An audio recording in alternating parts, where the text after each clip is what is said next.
Recently, I did an experiment where I put Paul Scholes into the 2012-2013 Barcelona squad to see how he would do.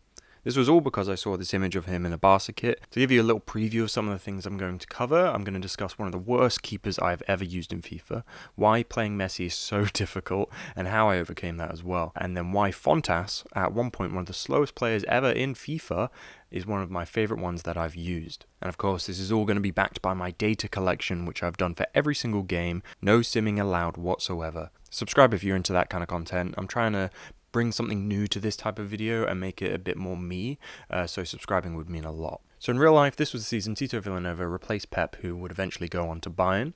Tito led Barca to win the league title with 100 points. Messi scored just 60 goals this season, so it was clearly the beginning of his decline. Meanwhile, over in England, Scholes came out of retirement and played 21 games to help United win their last league title of date in Ferguson's final season. He scored once and assisted once as well. In the background, you'll see the team. Scholes joined a squad with insane technicality. Just the midfield includes Iniesta, Xavi, Sergio Busquets, Fabregas and Song. All of those have higher ratings than Scholes, who sits at 81 rated at 37 years old. Rule-wise, I'm treating Scholes like a first-team player. He doesn't have to start every game, but it's less likely for him to be dropped due to form, but he can still be rotated. The starting formation was the famous 4-3-3 that includes Messi as a false nine and wingers such as David Villa, Sanchez and Pedro. However, this squad starts with Iniesta as the left winger, likely due to the fact that Barcelona have so many good midfielders, and now we have another one in Scholes, so I'll keep Iniesta as that winger for now. In defence, we have no issues whatsoever. We've got Jordi Alba, Piqué, Puyol, Dani Alves making that back four with Valdez behind them, and then we've got Mascherano, Adriano and Abidal in the squad as well. So let's move into the season. Of course, Scholes immediately became prevalent in the media and to myself that this would likely be his last season. So almost perfectly, he got an opportunity to face his former team as they visited in a friendly. For this reason, I captained him for that game. I didn't captain him for the whole season, don't worry about that. But then we played a miserable Rooney-dominated 3-0 featuring some dodgy keeping from Pinto. More on him later. Our first official game would be against Real Madrid, a trial by fire considering the last game. I'm not going to cover many games in as much detail as this one, but as it's a final and it's against Madrid, I'll show you a bit more. Fabregas would be the first player to score for us professionally, assisted by Villa, and then he would double our lead just before half-time when Villa got one for himself. Keeping in mind this is a two-legged final, we put ourselves in a really good position to win our first game and trophy of the season. However, in the 90th minute, a corner, a crossbar and a dodgy clearance let Xabi Alonso get one back. An away goal in the last minute. And just like that, Benzema got a second to make it 2-2. Going straight into the second leg, we struck first with a right-footed finish from Lionel Messi, but then Ronaldo would force a Valdez parry that Diarra slotted into an open goal. Ronaldo would then do this, a rifle from over 9 of those little bars on the pitch away to the top corner to make it 2-1 to Madrid and 4-3 on aggregate. We'd stay in the game though, as Fabregas would win this penalty through a clear Ramos handball. This is why we put handballs on, by the way. I'd much rather have too many light penalties and extra drama in the games than stuff like this not given. Messi would be bested by Casillas though. Iniesta would be the one to get the equaliser after Dani Alves' driven cross, and before half-time we already sat at 4-4 on aggregate. Another incredibly long distance shot, this time from Xabi Alonso. This one hit the post and Higuain put it past Valdez. Ozil would then make it 6-4, and then finally Ronaldo would finish us off making it 5-2 on the day and 7-4 on aggregate. And that's 10 goals conceded in 3 games at the start of the season. Scholes would actually get us off the mark in our first game of the season against Sociedad with this lovely fake shot to cut inside and then slot it past the keeper, but would concede once more late in the game, leaving us no wins in our first 3 matches. That was not the big issue though. The big issue came next, as of course Messi wants to leave. I read it in the news first, he didn't even come to me, and there was me looking forward to trying him in this team for the first time. I never really use him because he's too high rated. The news reported Chelsea, United and Bayern had interest, but the board let us know that it was up to me, so there would be no forced sale. I choose whether we let him go. We kept conceding like crazy, but Messi kept his head in the game and got 2 for us in our attempt to come back against Osasuna, but thankfully literally no one put in any offers for Messi, and he never spoke to me, so Messi stayed put. Within the context of the series, I guess we can chalk that up to just media speculation, because he never did actually say anything to us. Scholes had a really great start to the season, getting the goal in our first 1-0 win against Valencia, and then getting another in our loss to Getafe. I did want to point out what I think must be the all-time best goal line clearance, and it wasn't actually even cleared from the goal line or a clearance. Dani Alves gets the block on this Banega shot past Valdez, and watch this, it gets past him, but the spin on the ball takes it from the line back towards Dani Alves, who can then make that clearance. I love the ball physics here, it's really cool. So where this left us was 11th place, 4 points out of 4 games, so changes needed to be made. I decided to move away from the 4-3-3. In real life, Messi operated as that false 9 and the wingers made runs inside, but FIFA 13 isn't that advanced, so I need Messi to be our striker. And I also wanted my midfielders to be midfielders, moving Iniesta off the wing and becoming the cam. But following this change, we'd win 3-0 with goals from Piqué and David Villa. But then after more drop points against Sevilla and Red Bull Salzburg in the Champions League, we came up against Madrid again. And look at this long distance strike again. This team really likes to shoot from distance. You can't take anything away from Xabi Alonso, except maybe the Alonso, and then basically you get Xavi, who took the lead away from Alonso with this strike, and we ended the game 1-1. In the Champions League, we saw some progress as we took on Zenit and got our biggest result yet with a 5-0 win. David Villa almost got a hat-trick through this overhead volley, but Scholes would put it in instead. Scholes would then repay him with this, allowing him to put in the 5th and get his 3rd. It could have been 6, but Messi missed another penalty, and shortly after that, we had our biggest loss of the game, where Piqué stayed down after this innocuous header, which would keep him out for quite a while. Following this man-of-the-match appearance from Scholes, the media started to question whether Scholes should even retire at all. This would continue after he got another goal and 3-1 win against Deportivo, and then he got 3 against Gijón, be it maybe the worst hat-trick of all time, with 2 of them being pens, and the other one a scuff shot.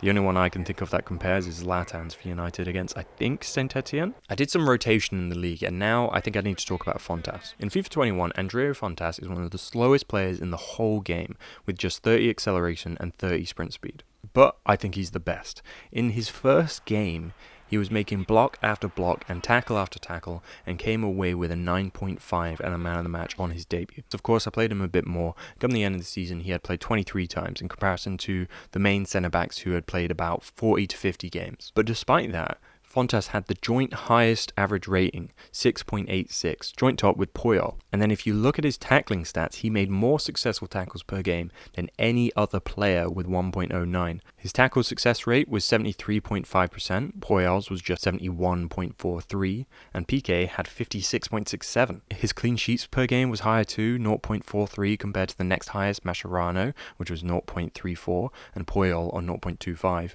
And he conceded the least amount of goals per game with 0.65 compared to Puyol's 1.15. And his blocks and interceptions were on par with the best as well. This made him one of the best centre-backs for us this season, and I think I should have played him more. If I was going to do another season, I'd definitely be making him one of those prospect players that would get involved a lot. The 3-0 loss to Zenit contained this very strange own goal from Dani Alves, which I think technically is correct to be attributed to him, but I'm definitely blaming this on Valdez for just diving in on him like this. We then lost to Salzburg with a rotated team, but we still managed to qualify with 8 points in 2nd place. David Villa was coming up for us big elsewhere though. Late winners against Zaragoza and Malaga, the only goal against Bilbao, and then getting the equaliser against Atletico.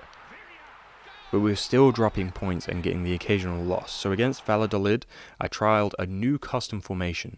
Away with the 4-3-3 and the 4-1-2-1-2 narrow, say hello to the 3-1-2-1-3, a perfect formation, a symmetrical formation, and one that allows Messi to return to the wing where he's not expected to score as much, as he isn't, and still allows Iniesta to be part of the midfield and also adds another defender in Mascherano. Of course, this does kind of mean the death of Dani Alves and specifically Jordi Alba. Jordi Alba didn't get much play after this change. He ended the season with only 17 games played in comparison to 58, which was the highest. But it's incredibly important to note that Jordi Alba had a win rate of just 29% across those games. 29% win rate. That is significantly lower than most players. But the formation didn't have instant success, with another last-minute goal from Villa required. But this started a streak, as this was his first as a sole striker. In the next game, he'd get 2 in the cup against Deportivo, and then he'd get a further 2 in the second leg. Scholes and Pedro getting involved in those games as well. He's got men either side here. He's trying a shot. And then in the league, he'd go on to score 4 in a 4-2 match against Espanyol, where he got all of our goals, meaning he was now on 8 goals scored across 3 games and 9 in 4. Now it's worth mentioning that pretty much every position on the pitch was spoken for in this new formation, except the left wing. That was shared by Pedro and Sanchez. who did get involved occasionally, but not to a great extent, and I was kind of getting frustrated by that position. For that reason, I decided to jump the gun on even my own rules and put in a bid for one player, Neymar. In real life, he'd be joining the team in 6 months anyway, so I thought it'd just be a bit of fun as he has a high rating, he has a game face, and he's another player that I've really never used on FIFA because he's too good. I offered 30 million and I got him about a week later on £110,000 a week. We had Espanyol in the cup, and that's where he got his first involvement in the second leg, where he won this penalty, which I thought was a bit light, but fun fact, Neymar came in mid-season and he won more penalties than any other player. He won 3 in the season, meanwhile Xavi and Iniesta and Dani Alves won 2, and Messi and Villa got a combined 1 in double the amount of appearances to Neymar each. We ended up going through against Espanyol with Fabregas scoring some pens, and then we drew Valencia in the semi-finals. This meant that we were playing so many repeats during January. We had played Deportivo twice in a row before playing Espanyol 3 times, and then we had Valencia 3 times by the end of the month. We beat Sociedad 1-0 and drew to Malaga, by the way. The first Valencia game was in the cup. We drew that one 1-1 with Villa getting our goal, but then of course Fuguli got one back and it was a bit easy if you ask me. Then, to shake things up, Messi finally spoke to me and said he wanted to leave. So maybe he did want to leave earlier, but he never said it. But now he's come to me, and it's official. We then drew 1-1 against Valencia, and then we finally got a bid for Messi after 6 months of him wanting to go, apparently, and it was Madrid. They offered 67 million for him, so I offered 267 million, which, to be fair, I think is a fair price. Once again, the board said it was my choice to make, and Madrid said no to that fair deal. We lost to Osasuna, and then Fuguli put us out of our cup misery, and we're in a pretty bad spot. But we managed to keep Messi once more, so we're all good, I guess. But never mind, I have no idea how this happened, but when we went to play our next game, Valdez appeared injured. And I look at the injury list, and out of nowhere, Valdez was out for 4 months. The entire season, by the way, with a broken tibia. And then also, Song had a sudden injury of 5 weeks with a torn calf. So for now, Pinto has to take that number 1. He's only 67 rated, but he's a trusted keeper with experience. Let's have a look at how he did. In his first game, he got a clean sheet. So maybe we're in safe hands. Scholes scored this amazing goal from distance to make it a win as well. And then we headed into our first Champions League knockout match, where we experienced the first question marks. The game was 1-1. Here's Fabregas' finish, and Gotze got theirs. In the second match, he was dinged, and then look at this beat at the near post. He really should have had this one, I think. He comes a bit forward too quick. Between these 2 legs, he had been slow off the mark twice to concede in 2 different games. In the first, we did manage to get a win through a Scholes goal and a via formality. The second game, we drew though, and then for the Champions League match, Fabregas got our first, and then because of this Neymar month-long injury, Sanchez came in and he got himself 2 cutting in from the left wing, making it 3-2 and 4-3 on aggregate. This wouldn't be the end though, as Bender got another past Pinto, and then Sanchez got the opportunity to force a hat-trick with a penalty, but he'd miss and would manage to scrape by on away goals, with the tie ending 4-4. So in the Champions League we drew Chelsea, a match with insane history after that infamous game with the 6 penalty calls and the Drogba meltdown. In the first leg, Torres scored the opener, and then Xavi found Puyol for his first of the season. In the second half, the third Spaniard of the match scored was future Chelsea player Fabregas, arriving late and showboating, backheeling and looking away into an empty net. Now, Chelsea didn't take this kindly, I guess, because moments later Fabregas would have to leave the game injured and was out for a month. Villa almost ended the tie with this open goal, Torres-like moment, but he put it wide, also kind of Torres-like. In the second leg of the Chelsea tie, Pinto continued his antics with his extremely weak foot to concede the first goal of the game. We were playing this 5 at the back formation for the first time, and it seemed pointless after that, but Villa would get us back in it, and then Dani Alves, with a rare appearance, forced a rare headed goal by Messi to win us the tie and get us through to the semi-finals against either City, United or Juve. That also made Messi the only non-Spaniard in the 2 legs to score despite 6 total goals. And as if by fate, we were drawn Man United in this career mode focused around the Man United one clubber, Scholes. I think personally I would have preferred to play them in the final, but it does mean that Scholes gets 2 legs and 3 total games in this series to play against his former club. But first, we had Real Madrid away, and honestly, it was the most boring El Clasico of all time. This is the one good chance, foiled by Puyol at the death, 1 shot each, and shared possession, not really worth the highlights. But now we face Man United in the semi-finals of the Champions League. Van Persie clearly had been taking notes watching Pinto and decided to take his chance, and Pinto was beaten before it was struck. We had our chances to get back, but we struggled with their backup keeper doing a lot better than ours. Look at this last minute save from Iniesta's shot. We'd get another one though, and Iniesta would slot it in to get that crucial away goal. In the second leg, Scholes returned to Old Trafford for the first time, and Iniesta would get us off the mark before Villa put away the second. When Percy almost scored another all-timer, it was called offside, and in fairness, Pinto didn't try to save it, so that's why it went in, but I'm sure it would have gone that way anyway, considering his form. Villa would get his second, making it 3-0 at Old Trafford, and then Pinto came in clutch with this fantastic save. Now tell me, what is a Man United versus Barcelona semi-final in the Champions League at Old Trafford without a Scholes goal? Now this certainly isn't as classic as his 2008 strike, but it finishes the game for sure and puts us into the final, scoring against his former club. Now tell me, what is a Barcelona FIFA 13 game where Valdez is injured without a Pinto howler? Pinto, doing his best to stir drama, does this for a Rooney consolation. But we'd end on a high note with David Villa completing his hat-trick and us winning 5-1 and 6-2 on aggregate. Now that's awesome. We're doing awesome. In the Champions Cup anyway.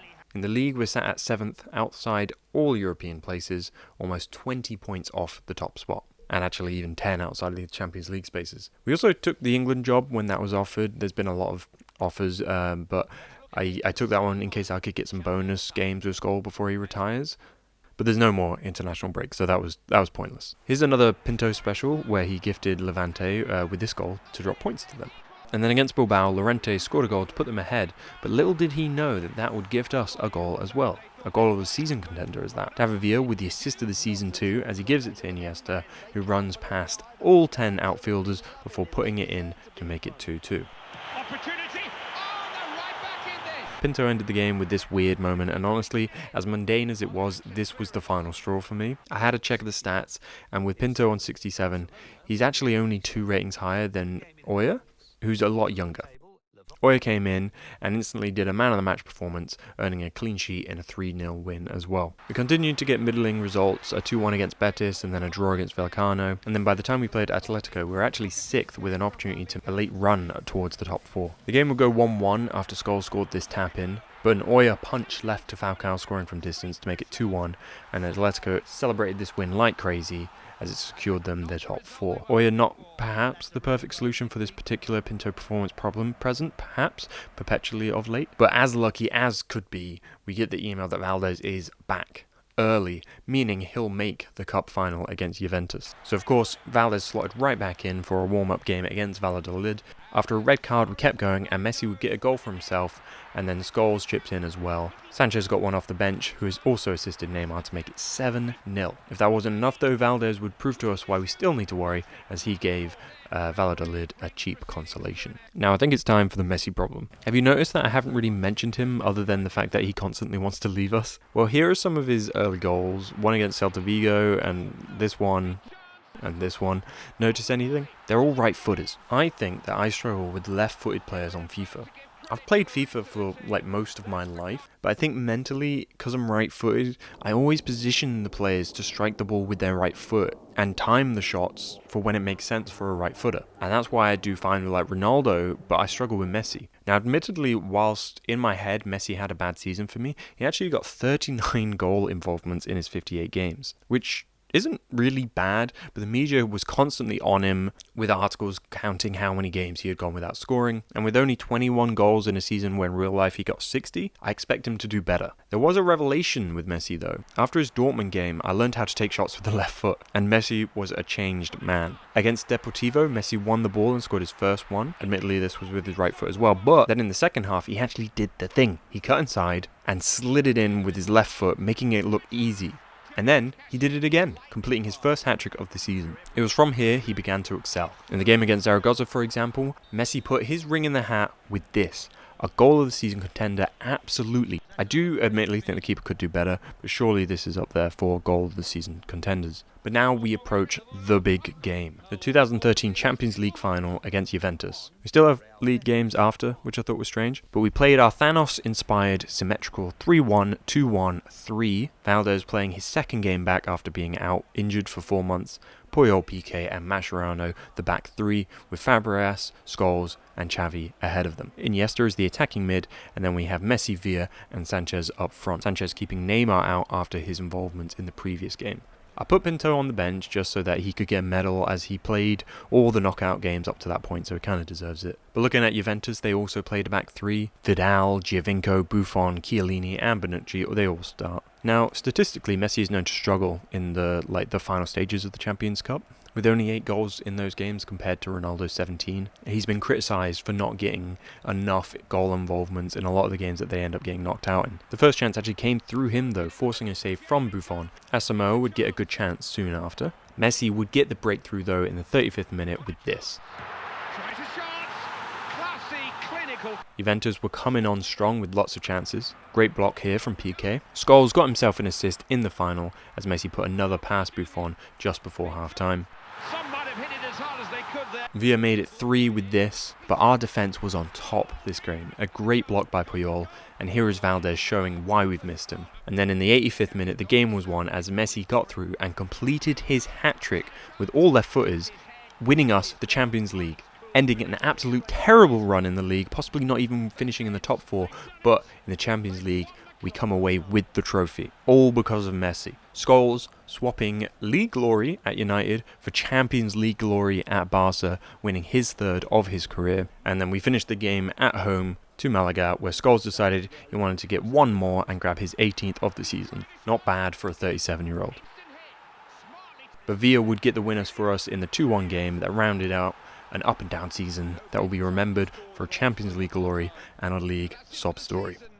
So we finished the league in 5th, 13 points behind Madrid, who won the title. In real life, remember, Barcelona finished with 100 points this season. We finished on less. We essentially switched it up. Barcelona crashed out the Champions League, losing 7-0 to Bayern, so, we kind of did the opposite of the real life. Villa took away player of the season and top goal scorer with 20, and Iniesta had the most assists with 12. That was actually the same in the Champions League, Villa with 13 and Iniesta with 5, and Villa was also the top goal scorer in the Cup, so a clean sweep for him. 39 goals in total for Villa and 8 assists in 58 games, which made him the only player with an average rating above 8 this season. Comparing him to other forwards, Messi and him had similar conversion rates, a goal every 2.9 shots for Villa and Messi with one every 2.86. Villa had almost double the shots to Messi and also almost double the goals. Admittedly, you may say that this would be due to the fact that Villa played down the centre and Messi was out wide, but it's worth noting that Messi only really started scoring when he moved out wide, and that was due to his poor record when he was more central. So I don't really know how to interpret that. Let me know what you think about that stat in the comments. Villa's shot accuracy though was only 77% compared to Messi's 83%. The worst shot accuracy was Pedro with 45%. Sanchez was the best passer, but Villa made the most out of any player with 735. Villa also had the most man of the matches with 16. So I think Villa undoubtedly has to be our player of the season with all those stats. He was incredible for us, and he really only started kicking off about halfway through. Also, in real life, he only scored 14 goals this season. But to the main man that this was all for, Scholes, he came away with 28 goal involvements. Second in midfield to Iniesta, who had 34, although Iniesta did play further forward. Keep in mind, in real life, Scholes only had 2 goal involvements, so that's 26 more for us. Scholes had a lot of man of the matches with 6, a passing accuracy of 90.32% with over 600 completed passes in the season, 0.17 successful tackles per game, and an 80% shooting accuracy, a win rate of 51.92%, and of course a Champions League medal. I would say it was a successful season. I still think he's retiring though, unfortunately, due to this, which is a shame. I think he should have done and could have done another season. Goalkeeper-wise, stats are interesting to look at. And judging by this, I think I made a mistake. So in the end, there were 31 games that Valdez didn't play in. Pinto played 22 of those, and he had the lowest average rating of all the keepers with 7.06. Oya came away with the highest with 7.7. in his 9 games. Win percentage-wise, it reflects the same, Oya with 66.6% and Pinto only with 40.5% wins, and Valdez sits between them. But then the interesting thing comes up with saves. You could argue that Oya played the easiest games. Well, he actually ended up having to make the most saves required per game with 3.56. He also had the highest save percentage as well, with 78.06%. Both him and Pinto conceded a goal per game though, and Valdez was slightly more with 1.09. Looking at this, I think I should have trusted in Oya sooner and had him be my number 2 keeper once Valdez was injured. Pinto made it clear that he was dodgy with a mistake in almost every game, and actually, remember, he had a mistake in the very first game that I played him in the season in the friendlies, so I should have known. But overall, 61 games in total with 33 wins. 109 goals scored and 61 conceded. That is a goal per game conceded, so we weren't great defensively. A big issue was that the average possession was only 56%. In real life, Barcelona averaged 66%. Our overall pass accuracy was just 88.58%, with 5,821 completed passes and an average of 95 per game. I do think that these stats will become more interesting when I can compare them to other career modes, and right now I can't really compare that to real life because we're doing 4-minute halves, so it doesn't really correlate. I'm looking forward to when I've done like another career and I can say, well, this team had this percentage of passes and this possession, you can evaluate how I played differently with different teams, But it's safe to say I didn't keep the ball much, and that meant that we couldn't create a possession-focused tiki-taka style. But to be fair, I abandoned that very early when I started messing with more custom formations. Looking at the team of the season, then I've put the formation that we used. Think of this kind of similar to how Football Manager does it. Not all the players are statistically the best, or else we'd end up with like Abidal instead of Mascherano, when Mascherano I feel represents the season more. So in these end of season ones, it's a bit more wishy-washy what goes.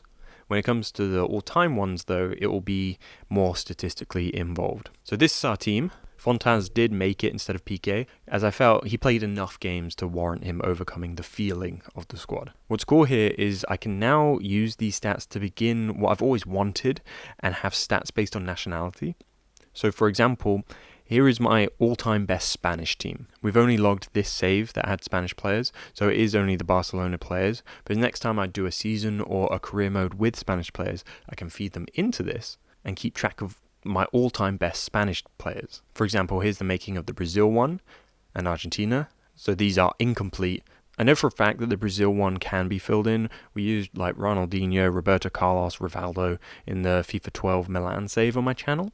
And in fact, the top goal scorer for Brazil is almost certainly Rivaldo's son, who we used extensively in the Cracovia career in FIFA 21. But because I haven't logged those properly, they're not in yet. They will probably make it at some point when I have time. But for now, I'm logging things from like when I started logging things. So there's like a cutoff point. Think about it like when you see like Opta, they like say, this is the person with the most passes made since Opta started recording stats in like 2003 or whatever year it is. But it's cool to see like this is beginning. Regarding goal this season, I'm going to nominate these three. Of course, the Messi free kick from distance, Iniesta's run all the way from halfway line, and then Scholes gets a nominee, of course, with this long distance shot. Let me know who you think should win, and if maybe I did a bad nominee list, you can say another one. And that will be given the fans' goal of the season, which will of course be noted in my stats. Whilst you're there, tell me who your player of the season is for Fans Player of the Season Award 2. As for the manager's goal of the season, I think I'm going to go with the Messi free kick. It's not the cleanest, but considering it's the only free kick that was scored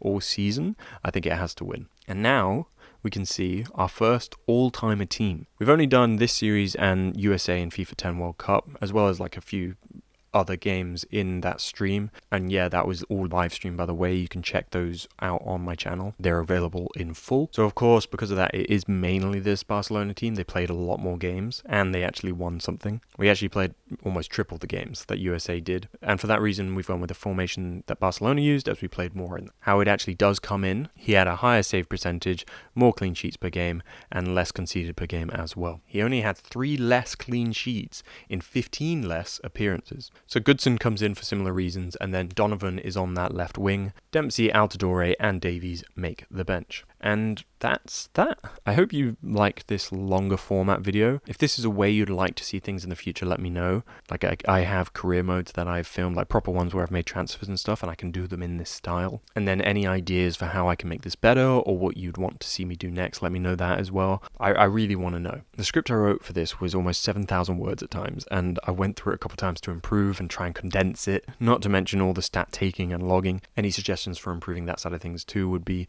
greatly appreciated from people who share my like excitement with Excel and sheets, you know. But yeah, all this to say, this ended up being way more work than I thought it was going to be. So honestly, I just wanted this video to be a quick summary summing up the entire season that would maybe be like 10 minutes. But yeah, never mind. This is super long and it has taken very long to make. But yeah, I hope it's been good. Please do let me know, and please do subscribe if you liked this type of thing. Thank you.